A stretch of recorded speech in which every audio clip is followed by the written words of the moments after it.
Well, the processes are still on for the state governorship and state assembly elections, which happened on the 18th of March. But of course, a lot of aggrieved parties are still raising their different agitations in different quarters. From the results that INEC has announced, we see the APC are winning about 16 states, the PDP 8, while the NNPP has been able to cop one state.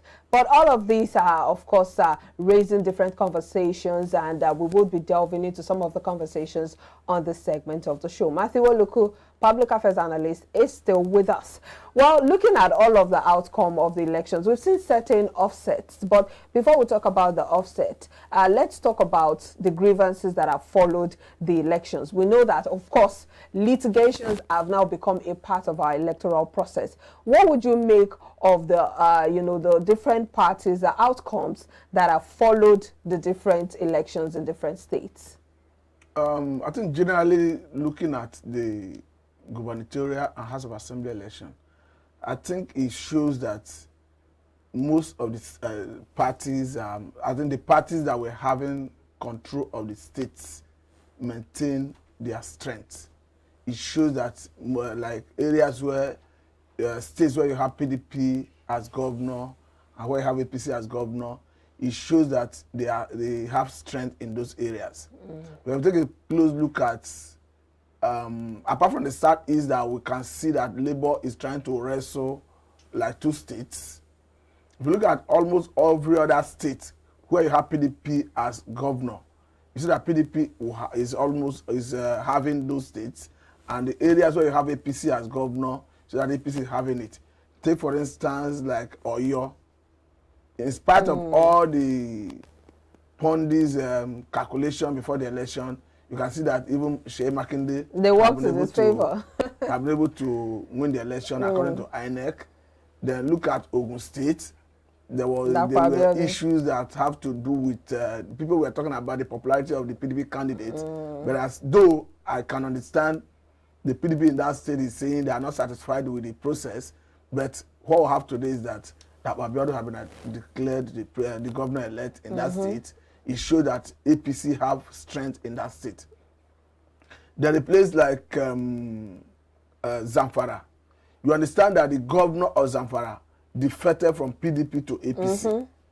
And if you now see that PDP won an election in that state, it shows that they were on ground, in spite of the fact that the man left with their mandate to another political party. Then take a look at a place like, another issue is, if you look at Ebonyi, though Ebonyi, the governor defected from PDP to APC, and it's like APC have been able to build up their strength in that state. And we can see that the victory is going their way. The same thing is applicable to Cross River, where the governor Benayade defected from PDP to APC. We can equally see that the APC may have been able to grow strength in terms of popularity in that state. Then if you look at a place like Kano, you can see that the popularity of Kwankwaso is not in doubt. He has been able to demonstrate it during the presidential election. He has been able to demonstrate it in this gubernatorial election. Yeah, but that has nothing to do with the power of incumbency, because you've been talking about states who were able to retain the power of incumbency. So before we switch to states who lost, power, for instance, the Kano state you just talked about, let's focus on some of the states you talked about, like Oyo State.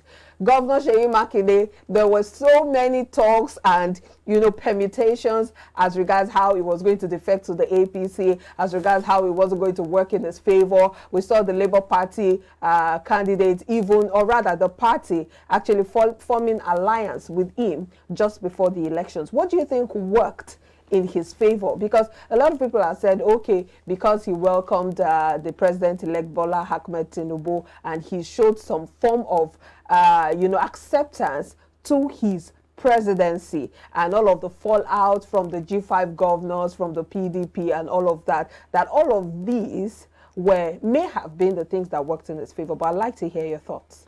In my opinion, I think it has to do with sentiment.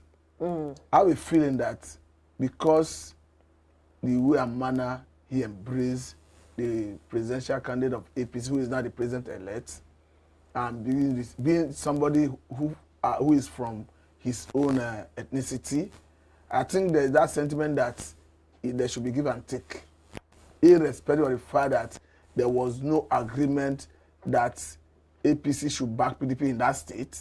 I think the electorate may have said, okay. You never can tell. There may have been an agreement. It's my considered opinion. I'm not saying it's a statement of fact. So I feel that it was a kind of give and take, since he advocated that his followers should vote for Ahmed Tinubu and he won the election, that there is need to reciprocate. But there was an APC candidate, Teslim Fola, in that state. Yes, I'm saying, in what light or in what position does that coalition, if there was that agreement between Seyi Makinde and the APC, put the APC? If you look at the position of the presidency, it's like the meat of an elephant. So there is so much to benefit from it. So even if your candidate loses as a gubernatorial candidate and you are already the president, so there is always a room for compensation. And in fact, like I just said, I say the position of the presidency is like an elephant meat. So there is always position to be given.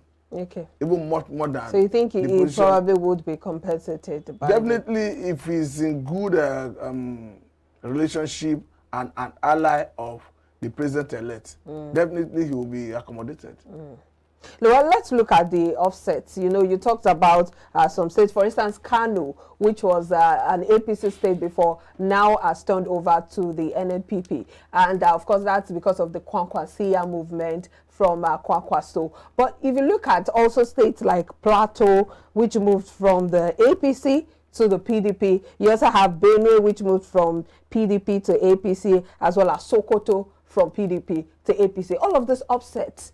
And we know that at the back of all of this, there are grievances, and the governors, those who lost, have said they are going to go to the tribunal to address all of these issues.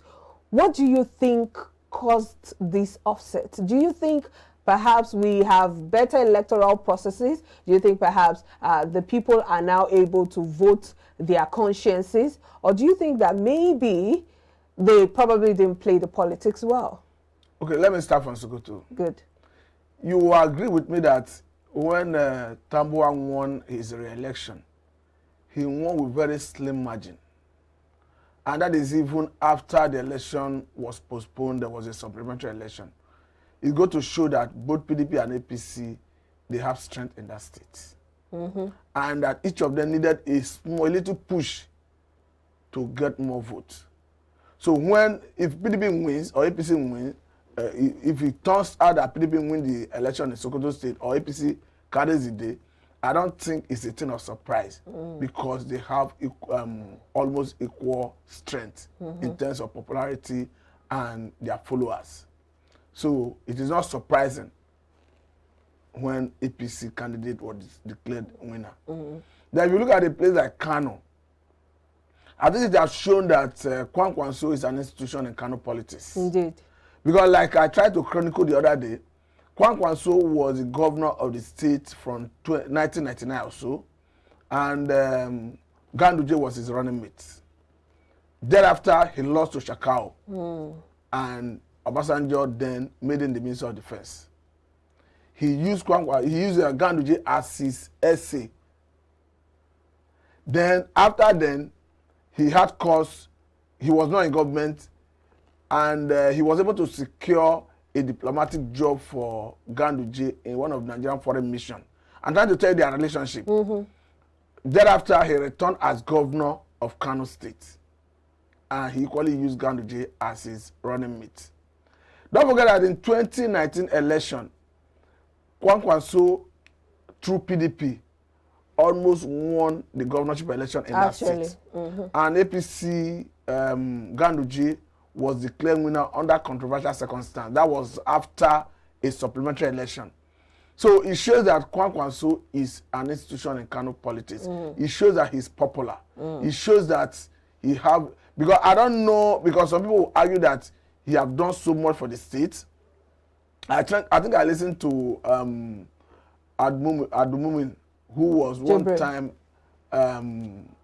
spokesperson to even Ahmed Tinubu's campaign organization before he defected to NNPP, when he said that Kwankwaso single-handedly defeated all the political gladiators in the Kano state in 2019.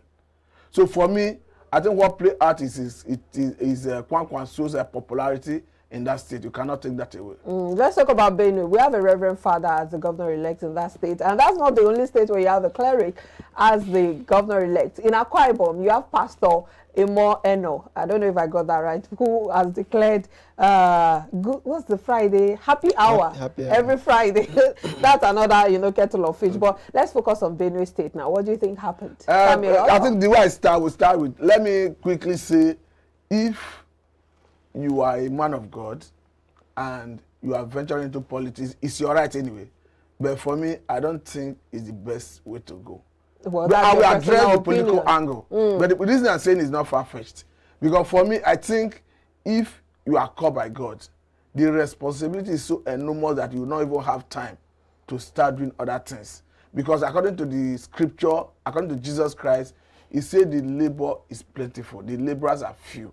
He now prayed to the God of the labor harvest to say, thank you very much, to send more laborers. But that's not our focus. No, let me just conclude so I go back to business. Okay. To send more laborers into the harvest feed. So in essence, we needed more laborers in the feed. Having said that, now to Benue scenario. I'm not surprised when the Reverend Father won the election. Don't forget that even the Catholic, as a body, suspended him when he ventured into politics. That adventure. Then, if you notice, in Benue State, they did a direct primary, yes, where all Kakare members were allowed to vote in the primary. And any candidate that emerged from direct primary is a popular candidate. Because you have a situation where all the Kakare members of the party will file out to elect the candidate of the party. So once you get a candidate through that process, it's a candidate to beat in any election in such constituency or such state. What if the people, the electorate, refuse to queue behind you? No, what I'm trying to say in essence is, the electorates are part of, okay, look at it from this angle. If it were to be indirect primary, you need just the ESCO, that is just about 30 persons to elect the candidate of the party. But we are going by direct primary. You are talking about more than 200,000, 300,000, even 500,000 as the case may be, deciding who should be their candidate. So it speaks about the popularity of the person that will emerge through that process. Once you emerge through such process, it must be a popular candidate. So invariably from the beginning, from the start of the primary, you have already gotten a candidate to beat in that process. But do you think that perhaps if Samuel Ortom, who is the current governor, if he had maybe supported the APC, just like we saw Seyi Makinde of Oyo State do you think perhaps it would have swung in his favor? No. From the outset, the indices were there already. That Reverend Father was going to win. They knew it. It was even in the course of negotiation between the G5 and even Ahmed Tinubu during the electoral campaign before the election. I read one of the stories where even Tinubu himself mentioned that there is no way he could have entered into agreement to concede the governorship positions of all the states where you had the G5. He specifically mentioned Benue State, that they have a very popular candidate. So all the political gladiators, they knew it from the beginning that they have a very popular candidate who will win that election in Benue State, irrespective of the political party. It apparently shows that we're in interesting times in Nigeria's political affairs, especially when it comes to elections. But let's go to the states that have been declared inconclusive. For instance, Adamawa State. Adamawa State is one very interesting state at this time, where we already have a lot of social media supporters of Aisha Dahiru Benani already celebrating her as the first female governor. And then there were protests, thugs saying the INEC had refused to announce her as the winner of the elections. And right now, it's been declared inconclusive because they said that there are some indices as regards the Electoral Act. If the figures or the number of votes you have, margin of lead. margin of error. Lead.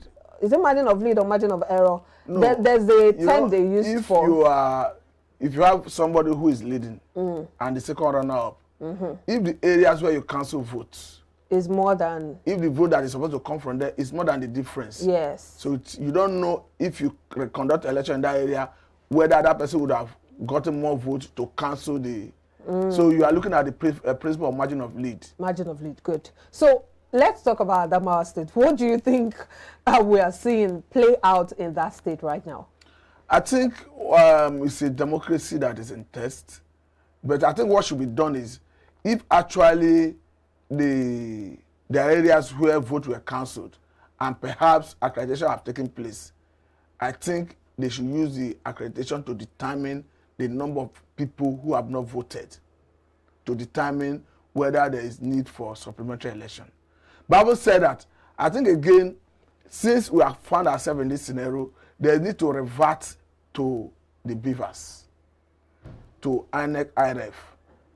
I think even the return officer of that state, I think I saw in one of the local governments where he was quoted to have reverted to IRF of one particular local government to ascertain the number of votes that the APC candidate had and the other PDP had, contrary to the manually collected result in that local government. So in this scenario, I think that is the best thing to do, because if the results from the polling units are a true representative of the vote cast, I think that's really the basis of determining what happened in any local government, in any ward, in any unit, as the case may be. But the way it stands today, once you have been able to identify this is the local government or this is the number of people who have not voted, and you have noticed, you have checked to know the number of the figure the leading candidate is having, and the area you have cancelled, the cancelled vote or people could not vote as a result of one reason or the other, the vote that is supposed to come from there is more than the difference, then definitely you need a supplementary election. But however I look at it, I think it is good that the process will run without any hindrance, so that people will not be disenfranchised. It is irrespective of who wins, if the process is free, fair, and credible. But you don't think the gender card is playing here? Perhaps because she's a woman, she's running on the platform of the APC. If you are saying the gender card is playing, I read in the news where they say... I'm not saying, I said, do you think that's what's playing out? I do not think, and I want to buttress my point by saying I do not think. Okay. Because I read that even people who felt, who were already rejoicing that she have won the election, when they started hearing news that the election have not been concluded, they went rampage. It shows that she has supporters. It shows that she even have people who could go violent. So I don't think gender is disadvantage. I don't think the gender disadvantage is affecting her. Out. Okay. Otherwise, she will not even get to this level. Indeed. Yes. All right, now let's go to Lagos State, especially where the conduct of the election took place.